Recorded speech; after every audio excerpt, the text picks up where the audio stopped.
Welcome to Podcast Marketing Secrets, the place for entrepreneurs, coaches, and CEOs who are looking to grow their business with the podcast, become a key person of influence in their industry, and get their ideal clients to come to them, also known as attraction marketing.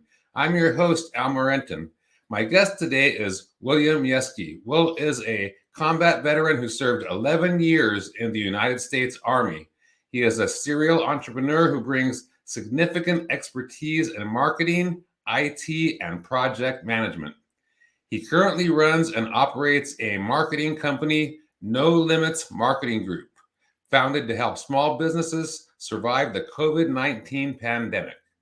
It uses a combination of modern marketing techniques coupled with a non-lethal targeting framework learned within the military to provide clients with winning strategies. Will was also a founding board member of a veteran nonprofit, Rally for the Troops, now part of Racing for Heroes, and has worked on other veteran-based projects. He is currently attending Columbia Business School while running current business projects, creating new possibilities for future endeavors, and parenting his 2 children with his wife, who is also a United States military veteran. Will is the author of a new book titled Damn the Valley that just released on October 31st. The book covers a particularly rough deployment he was on with the 82nd Airborne in 2009 to 2010 that suffered extreme casualty rates. So welcome to the show, Will, and congratulations on the new book. Oh, thanks. It's great to be here, Al. Seriously. Awesome. Good. So can you fill us in a little bit? And it just released this just over a month ago. So can you fill us in on like why you wrote the book and what it's about? Sure. Yeah. So why I ended up writing the book was really the need from a lot of the other guys that were there on this particular deployment. When you get in the aspect of some of the subjects that are from this book, because you have other military books out there, and what a lot of other people don't realize is that the military books that are out there, a lot of what you're seeing on the shelves, like where you see, the market is just inundated with special operations material. If you're a Green Beret or a SEAL, you got a guaranteed book deal behind you. So a lot of these guys that were on the conventional side, they feel marginalized.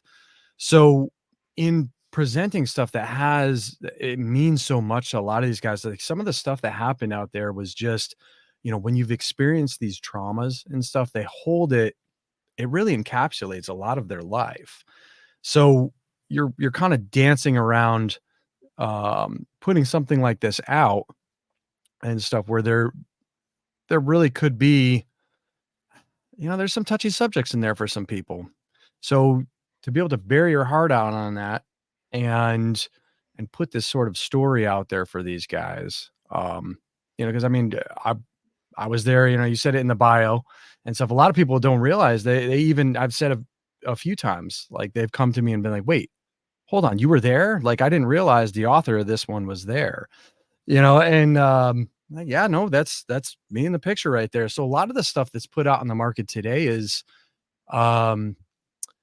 they'll either get a ghostwriter for it, or there's another writer tacked onto it. And a lot of it is considered military fiction because I've seen this one's DoD approved, and I've seen what comes back and what they black line out and everything. And I've seen in these other books when you're reading and you're like, oh, so you go to the front and you look for that DoD stamp and it's not there, so going through these different steps and holding myself accountable, really, because I had to reach out to every single one of those guys in writing this, but doing that extra work and putting forth that extra effort during the project and weaving these historical ends of everything into the book throughout the whole project. It's been rewarding. It's been really good. It's been cool to see that aspect from that and then be able to use that marketing skills and stuff that I have to be like, hey, let's pull this audience who's going to be into the historical aspect. How far can we take this? And how can we also present this to anybody to be able to pick up a book like this, and be able to read through it, because the aspect that it takes It's just very plain language. It's I wrote it at a high school level, mainly because most of the guys that were there, the enlisted side of the military, they never really use, a lot of them don't use their GI Bill benefits. The, the rates of how many use that to go back to school towards putting towards education and maybe, retooling themselves and rethinking, taking that moment to, all right, I just went through this end of things or served, but my job in the military just does not translate over to the civilian side, or at least they don't see it first. Um, where can I go with this? And what a lot of them don't realize is that discipline that's instilled in the military and stuff, they're set up a lot better than a lot of the other college students, that are out there, but they need to come down off that ego and also realize that these students in the current generation there's a lot to offer from there as well. That's yeah, for sure, for sure. And I was just talking about somebody a couple of days ago about how military people with military background are very well equipped to like actually run a business, Yes. and be entrepreneurs and stuff, because of the discipline they've learned and then systems and all of that kind of stuff. And I'm sure that's why you're successful with your marketing group. But but getting back to the book real quick, it's awesome that your boots on the ground. You have the firsthand experience. It's not like some fantasy that's being put out there. Yeah. And but so there was like more injuries, or is like a more violent place than normal. Oh. Yeah. So you have to look at the time period when this was. So this was a deployment in 2009 to 2010. We actually started off, we weren't even supposed to be going to Afghanistan. We actually were slated for Iraq. So when we actually had executive orders come down from President Obama, and this had to do with the Kandahar surge, the surge in Afghanistan. During that time. So when we got sent out there, we kind of like, everybody looked at us and they were like, that's a whole bunch of extra guys. It's, what are we doing this brigade of the 82nd Airborne here? We got nowhere for you. So our battalion commander was frantically like, we got to get these guys into the fight. Like we were doing a train and assist mission at the time. Which is what you really think of as your standard deployment. You're just sitting out in the desert, out in Helmand province. And that actually worked into where the first firefight we were in was on Halloween, October 31st, out in Helmand. But that was the only real action, if you will, comparatively to what happened over in the Argandab River Valley. So fast forward, this battalion commander who's on this hunt for the fight for us, he was trying to get us into Marja, which is why we were in Helmand. And the Marines didn't want us there. And the British that were kind of they were overshadowing that was their command and control was over that. They didn't want us there either. I think the exact words were, "We don't need a bunch of paras mucking about the battlefield." So our battalion commander was the ISAF commander at the time was General Stanley McChrystal. And he had been I think it was like he had been in command staff at one point. So he went to General McChrystal and was like, "Hey, look, I've got these guys. We have nowhere. They're highly trained. They're ready for a fight. Like, put us in somewhere. Where should I be going? Where should I be searching for battle space?" "Oh, we got something for you." And we ended up in the Argandab River Valley to where, the guys we replaced, they were already, it was 117 Strikers out of Fort Lewis, Washington. And they were already considered combat ineffective due to just how bad they had been hit. And then when we got in there, we suffered a 52% casualty rate. So, and these were not, poorly trained soldiers. Like these were some of the most highly disciplined, like well-trained guys you could find on the conventional side. And just with how, and it wasn't just us, like task force was having pretty much the same attrition rates. And this is stuff that nobody hears about. These stories just go untold because quite honestly, it doesn't look very good for the United States military or the government when you start breaking this down.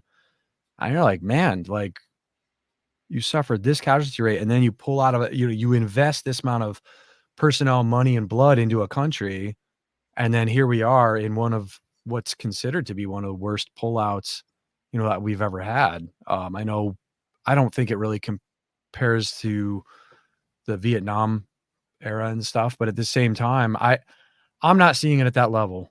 Really, when all of that was happening, I've been so busy with the business end and everything else. I keep getting asked that question, like, what do you think of that? And I'm like, I mean, obviously could have been done a lot better. But I'm not really the guy to see on that end. But really when you have these stories like that and these stories to tell, like, what was it for? So it's important that this stuff gets put down, in a historical type record, because this stuff happened and it's going to continue to happen if people don't, open their eyes and realize what's going on there. Yeah, for sure, for sure. And that's quite an experience. Like 52%, that's crazy. Yeah. As nuts. And people like I didn't realize that was going on, especially in that year and all that kind of stuff. So yeah. And did you have a business background before you went into the Army, or did you start the marketing afterwards? No, so I had a little bit of a business background. Where I grew up and stuff, my father actually had a small to medium sized business with springs and stampings out of a small town in Thomaston, Connecticut. And so seeing that end and seeing his work ethic and stuff and what has to go into that end, to have 100 so employees and be responsible for them, you can see the different habits and the weight on his shoulders with that. And that was I didn't join up until I was 26. So I had already had a little bit of a stint in the BMW motorsports side, and then had opened up my own motorsports venture with Subaru at the time. I had some money, and we kind of went into a privateer team racing rally. And I mean, I loved it, but had a kind of a life experience to where I looked at it and I was like, man, you're going down a bad road and you need to hit the reset button, and I had always wanted to join the military, and I was like, let's just close everything up and jump straight into it, and people that were even there were just like, what are you doing here, man? Like, it was continual, really throughout the career. They were just like, hey, you look at things a little differently here. Like, what are you doing here? And, but I was able to use that end of things a few times. It was rewarding. It was rewarding to be able to take those skills and put it back into helping other people, or helping be part of something that was larger than myself. Right on. Awesome. And then, what made you start the No Limits Marketing Group? So No Limits Marketing Group, that was really taking a lot of the stuff that I learned over in civil affairs, and to where you might come into a problem in a village, to where they always call them well diggers and stuff, because what's a lot of the issues that you would have in these third world countries and stuff is water. They need clean and purified water. Without it, you don't have life. So they would go around, and that'd be a lot of things that they would promise to put in a new well. And it actually showed up in a movie.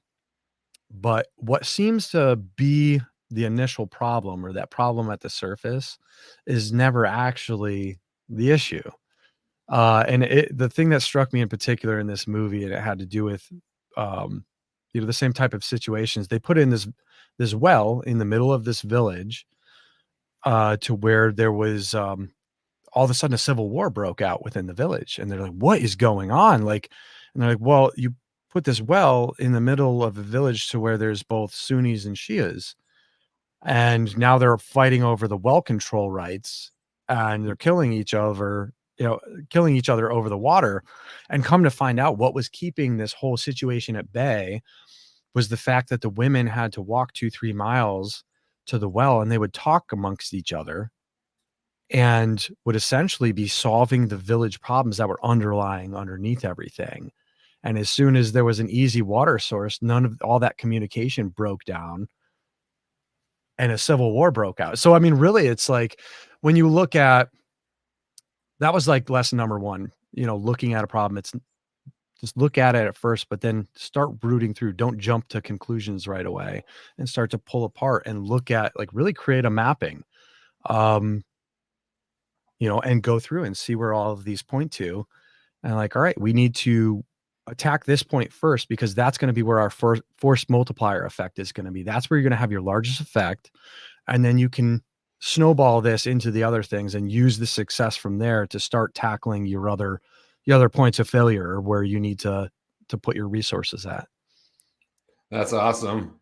And so you have a sort of like a unique perspective, and you sort of like try to break things down first and analyze what's actually going on, as opposed to just like, hey, we're going to come in here and do all these things for you. All right. Yep. Yeah. Yeah. They really love cool. they love to do that. They love to jump on it. And then it's like, you're like, whoa, hold on, man. Like you didn't even understand and you're just retooling everything. And a lot of people that do that, like they either lose their original customer base or, they're just looking at the wrong stuff. They're following those pipe dreams or the, I guess those, the flashing, they see the light over here, that blinding light, and they're like focused on that when the problem is really over here for them. Yeah, for sure, for sure. And it's like I was talking to somebody earlier about this, but it's like, yeah, understanding their business, and also understanding their goals too. Like where do you want to, what direction do you want to head, and all that kind of stuff too. That's so you can almost prescribe the marketing strategies for them, and customize it to their business. Yeah, and that was the whole thing I mean, even with the book project, like, on how much has been integrated in there to where it's like, okay, like, where do people in this audience group wanna see? Like, what do they wanna see? And when you have something, when you're promoting something over a true omni-channel, uh, type platform or, like, your campaign for that, the multiple platforms that you're dealing with, you have to understand what audience you're talking to on there, and how they talk on that particular platform, as well as, like, what audience segment you're talking to.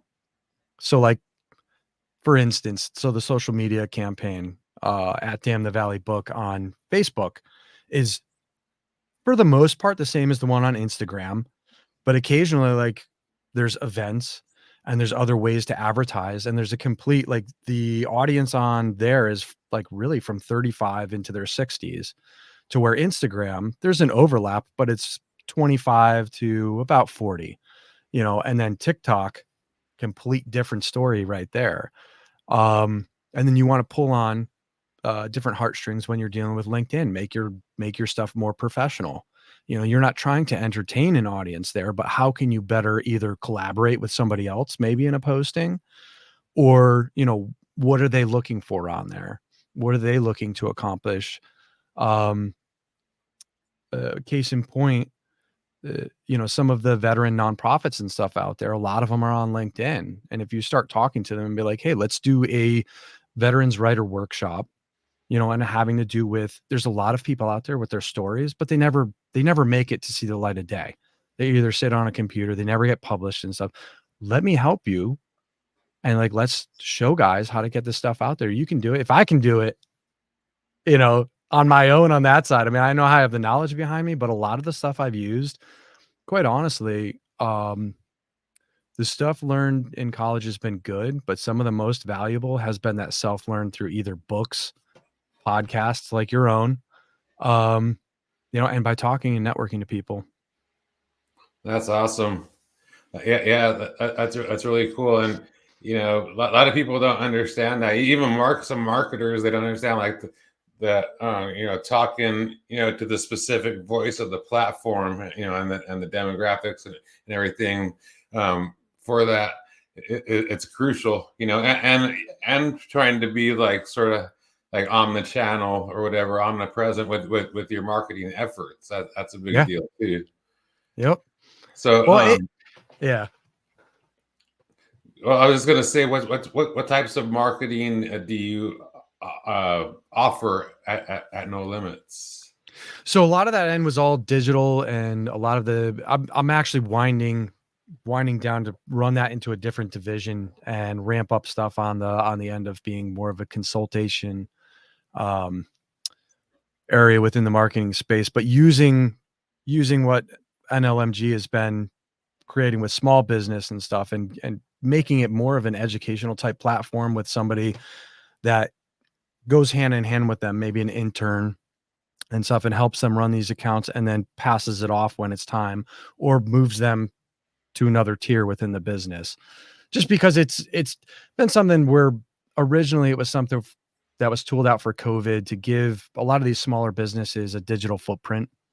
Because a lot of them, I mean, man, I don't think any of them in this area where, so I'm in Maryland right now, Northern Maryland, and most of the businesses out this area, there was very few with DoorDash capabilities, and delivery options and stuff, all the sit down restaurants and everything. No, nobody, just the capabilities when COVID hit, a lot of them freaked out, and it was trying to get them like, hey, look, it's okay. But you have a customer base already. Like, and if you just talk to them and be like, hey, we have some stuff in place, they're not going to go flying off to the big box stores. They might initially and stuff, but that's because you didn't have something in place. Like, let's adapt. Because quite honestly, if you don't adapt, you die. Yeah, for sure, for sure. That reminds me of that book. It's like late '90s, early 2000, I think. It's called "Who Moved My Cheese," and it was sort of about that. The cheese stash was moved somewhere else, and one mouse, he didn't want to Yeah. he didn't want to realize it, so he just kept on doing the same thing over and over. And the other one's like, man, there's no more cheese here. I gotta find some more cheese. And he actually goes out and finds it, and he's living fat and happy. And the other one's like starving to death and dying. Yeah. Yeah. That- Go find it. You have to have that type of attitude. Like, and especially if you know, I think it opened up a lot of people's eyes in the business world to where you have to have these multiple capabilities. Um, and it's only helped me out in the long run too, because I'm the guy there that was like, hey, let me show you how. yeah, that's awesome. And has the marketing? You sort of touched on this a little bit, but your marketing background and expertise that has helped you with promoting the book. Oh yeah, no, absolutely. Like that was so the publisher for this, Casemate, they were the one to pick it up, and that was the first thing I looked at, was like, okay, what's their standard audience? Who do they know? Where are their connections? And like, so that I'm not overlapping efforts with their marketing department. And they're like, well, we normally do the historical end. So we have a lot of relationships built with, military posts, museums, the government end of things. I'm like, perfect. So you carry the historical version, or the vision of it. And I have, I and we talked about it before. I already had weaved so much of that historical aspect into the book end, but really after it got picked up is when it really ramped up. I mean, the publication date was one, the cover on the book, that's an actual picture from the battlefield on the front cover. It features some guys pulling a flag out of some rubble. And what had happened was a vehicle bomb had been detonated and flattened the compound the guys were in. And after they guys were buried alive. I mean, just crazy. I'm so surprised none of the soldiers that were there died. They had some Afghan children that were unfortunately killed in the incident, but like they're burying pulling guys out that were buried alive and stuff. And like during that, they came across the flag, and that picture was them pulling it out to re-raise that flag over the compound they were in, to kind of show, hey, like, look, you may have hit us, you may have knocked us down, but we're getting back up. You can't keep us down. And it just exemplified everything behind it. So I mean, between that, and then on top of it being DOD like gone through, and the guys that were there approving of it as well, there's artifacts. Like guys started contacting me, like where one of them was like, "Hey, I have that flag." I'm like, "What do you mean you have that flag?" And he's like, "We recovered that. Like I have it. I recovered it. I brought it back with us from Afghanistan. Like we replaced it when we left. I have it." And the more talk that we started to do, like one of the other guys, like, "I have the backpack that was in the story from you that's full of holes from the suicide bomber." I'm like, "You gotta be kidding me." So we got in touch with the Airborne and Special Operations Museum down in Fayetteville, North Carolina, and that's where we held the book launch event. Oh, And it wow. all just yeah, it just I mean, it was such a good experience. Like, I mean, to be able to, like so not only now you can read about it, but I mean, you can see it on social. Like, there's almost a year's worth of postings, and this is all pictures that the guys, um, really gave me access to. They sent forward to me. So since February, we've been posting daily, and this is all stuff from that particular battlefield for the most part. There's a few posts, but I put that in there when it is, but not only that, you can go down to this museum and see it in person, and have it that piece of history right in front of you. And for me, that was important for a lot of the guys that held this in their heart, that it had to be, something that was not only a historical, but really different than anything else that was out there. And I think we've accomplished it. And I think it's starting to show. It has that it's at that dull roar stage right now, but it's starting to come up. And some of the larger outlets that are up and coming haven't even like there's some good ones that I can't talk about yet, but they're coming. They're really good. That's awesome. And like you were saying earlier, like that having your boots on the ground perspective and you not being one of the super, super high level or whatever, that just has assistants and this and that, and people feeding them information as opposed to like actually being there. That's huge. And being very real and Yeah. conversational, even in the book, the high school level and all that kind of stuff. I think that made you approachable, like because you're actually one of them. It's not like you're not like one of them, you are one of them. and Yeah. and so you were able to get those artifacts and all that stuff that would have never happened if you were like a general or or some kind of a journalist or something. Yeah, It's guys probably wouldn't have given the time of day, but then also to be recognized. I mean, the forward was written by a 3-star retired general, and Mhm. the first person to endorse the book was actually a 4-star general, David Petraeus. I mean, that is right there. That's huge. But a lot of that as well. I kind of played a little bit on it because I knew I was going to be able to get a hold of them due Mhm. to them understanding who this was that was approaching them, asking them for an endorsement on it. Um, but at the same time, like, if you don't have I guess if you don't just ask, you don't have the cojones to to buck up and go, "Hey, look, I need this, and, you know, would you be willing to do something here?" And it's worked out. It's worked out really well. That's awesome. And the one of the key things to take away from that too is you actually you made something good. You had a good book. You jumped through the hoops of getting the DoD approval and all that kind of stuff. So when you went to these people, you didn't just have the courage to ask. You actually had something of substance that you were asking, for, and then you had those approvals and the almost like certifications for a business or whatever. It makes it more real and tangible, that they would want to have be a part of. Oh, yeah. Yeah, there's been a few of them that have come back. Like, there was, one of them is, John Troxel, and he was he's the senior enlisted advisor to the Joint Chiefs of Staff. So he's basically like that. You have Sergeant Major of the Army, and these advisors to the Joint Chiefs, those levels, like, it's pretty much as high as you can go from that enlisted level, and to be like, "Man, you really brought back some memories from the battlefield for me, and I felt like I was walking with you through the fields, during some of this." To get that type of feedback is just It's a hell of a thing because it's rewarding, and you're also just getting that verification that, like, man, what you've done and what you've put together, this work and stuff, it's been worth every bit. That's awesome. And yeah, yeah, and it's so cool because you're just you're sort of like leading by example in the for the marketing world too. Like yeah, I'm putting out this book, so I'm going to put my marketing strategies and everything behind it. And basically, it's like you said, like doing modern whatever social media and all that stuff, but put in Yeah. these tried and true systems behind it. And just being what I call, patient, persistent, and consistent with your efforts. Yes.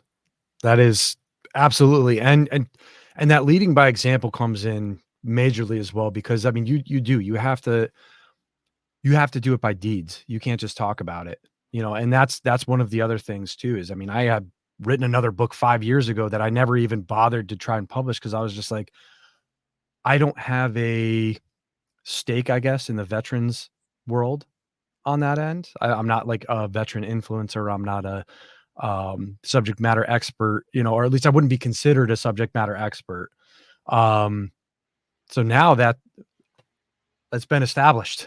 So I already have project number 2 ready in the wing waiting. That's awesome. As well as 3 and 4, but that's besides the that's just the progression.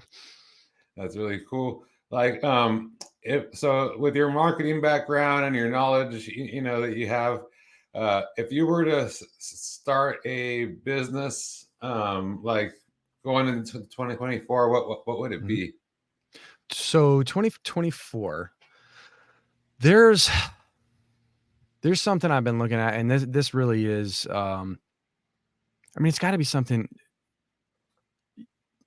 really. I wanna inspire people, and through this, I've kind of been like, "Man, you really can do that. You've done that through this book, and how do you take that to the next step?"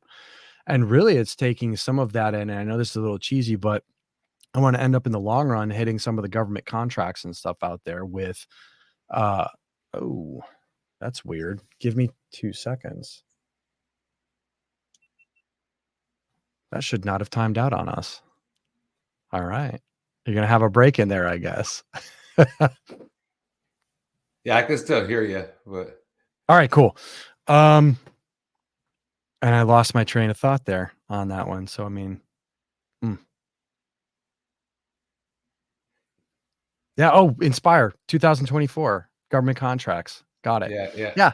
No. There's really a disconnect within the military, and it has to do with transitioning people out from the military side to the civilian side, and that's mm, honestly where a lot of the issues are with some of the veteran problems that you have today. They don't really integrate back into society. They don't take those skills that were gained in the military, and they don't know how to translate them, or they're too frustrated to deal with the general public. Quite honest, some of them are just they isolate, they self isolate, and there's a mental health problem there to where some people, they need some help, and kind of bringing it out to where not only is it okay to share these stories and to share that end of it with people and to talk, really my plan is to start talking like a peer-to-peer networking type of people. We've already done it a few times over different group Zoom projects to where we put a business mastermind framework behind it to where you're helping out people in a peer group capacity. But then when it kind of shows up where somebody might need that clinical end of things, to pull them aside, and be like, "Hey man, like, look, I've been through this before and I see what you're going through. You really should be talking to this person. I'm telling you right now, it's going to be okay." And stuff, and get them to really open up in that way. And that's the start of that healing and stuff. But to take a lot of the things that I've learned in my own process and stuff, going through, not only I finished business school in 2.5 years. It really would have been 2. I had a throwaway semester in there. But doing business school in 2 years at Towson, and then moving forward and pushing myself, I did a certificate program with Cornell and then on to Columbia, which I just finished up. I need to update that. Just finished up over there.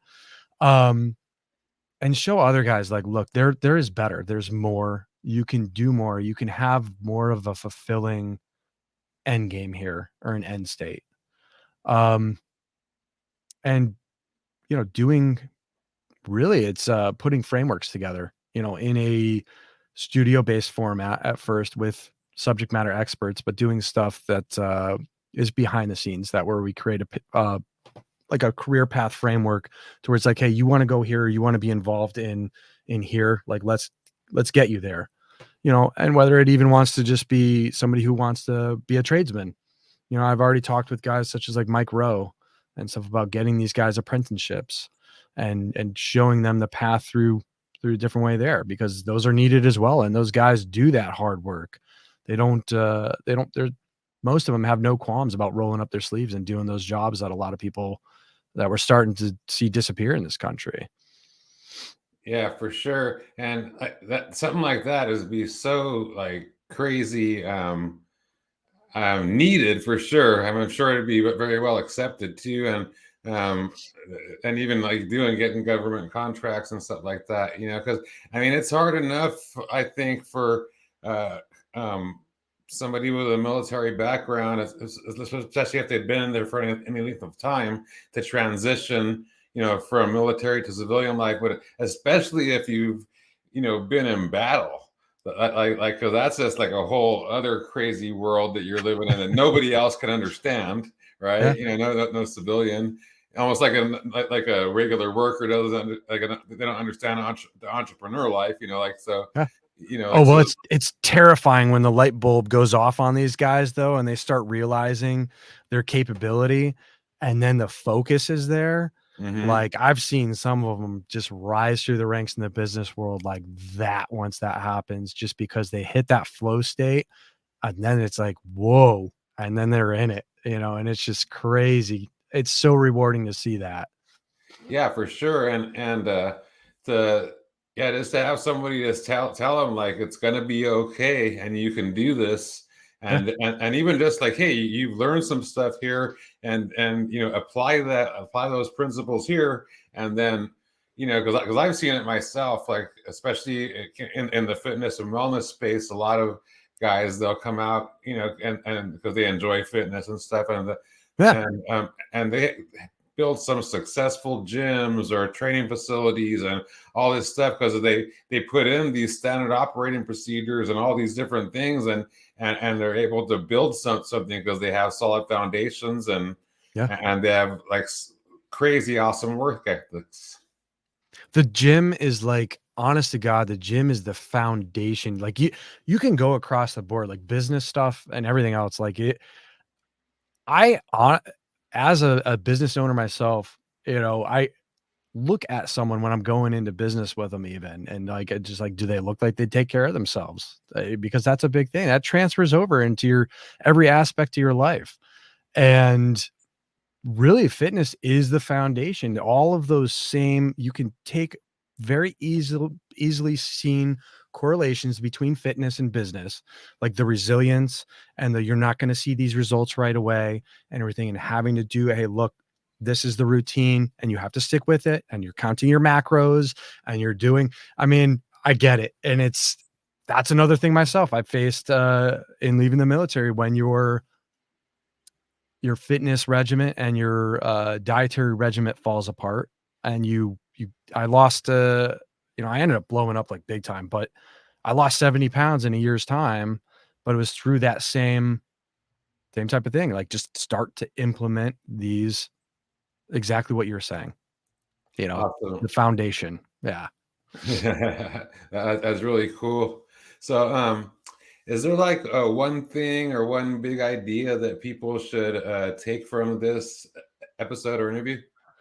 I know I talked a lot about myself and what I've been doing in this one, but quite honestly, like everything intertwined with the book, I wouldn't have been able to do any of it without everybody else that's been involved. So I'd say from this one and stuff is to not discount that collaborative effort, and getting that community aspect in there of everybody else, and taking in this stuff. I mean, like the pictures and stuff that I have for the social side of thing. I mean, guys just came back with thousands, when I put the ask out there, and they've been there every step of the way, and like just different people who I've reached out to and been like, this is great. The collaborative effort and the possibilities that we can work with. Cause like I've been reaching out to other people within just different weird spaces. Like one of them more local to me in the government. And I'm like, hey, I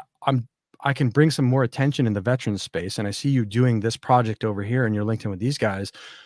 Would maybe some more attention be gathered if we work together on this and maybe do an event together? I don't want anything from it. Like, let's just do something to where we're really just focusing on trying to get attention towards you and what you're giving back into the veteran community. And they're like, it's like they look at me at first like, you're kidding me. Like, what? And then I'm like, no, that books will sell. I don't have to sell this thing. If we talk on that end or we use that, people will find it. It's not about that. It's about really what we could do together, in those possibilities. That's awesome. That's really great. Because collaboration can be everything, for especially, for business owners. So, but thank you for coming on the show and sharing all those great insights with us. Congratulations again on the book. What's the best way for people to like follow you or get a hold of you, etc.? Yeah. So there's kind of a hub at damnthevalleybook.com. And there's all the social links on there, and email and stuff. Yeah, I mean, myself is just William Yeske on Instagram or LinkedIn. I think you could just type in williamyeske.com. And yeah, my LinkedIn shows up. So it's fairly easy to find. You either type in Damn the Valley, but damnthevalleybook.com and at Damn the Valley Book across social should be able to get you anywhere you need to go. Right on. And we'll be sure to include, links in the show notes below the audio and video for this episode. Oh, cool. Great. So thank you again for coming on the show. Hey, Al, thanks for having me. I appreciate it. It was a good time. Awesome. So that concludes this episode of Podcast Marketing Secrets. This is Al Morentin signing off. I hope you have a successful day.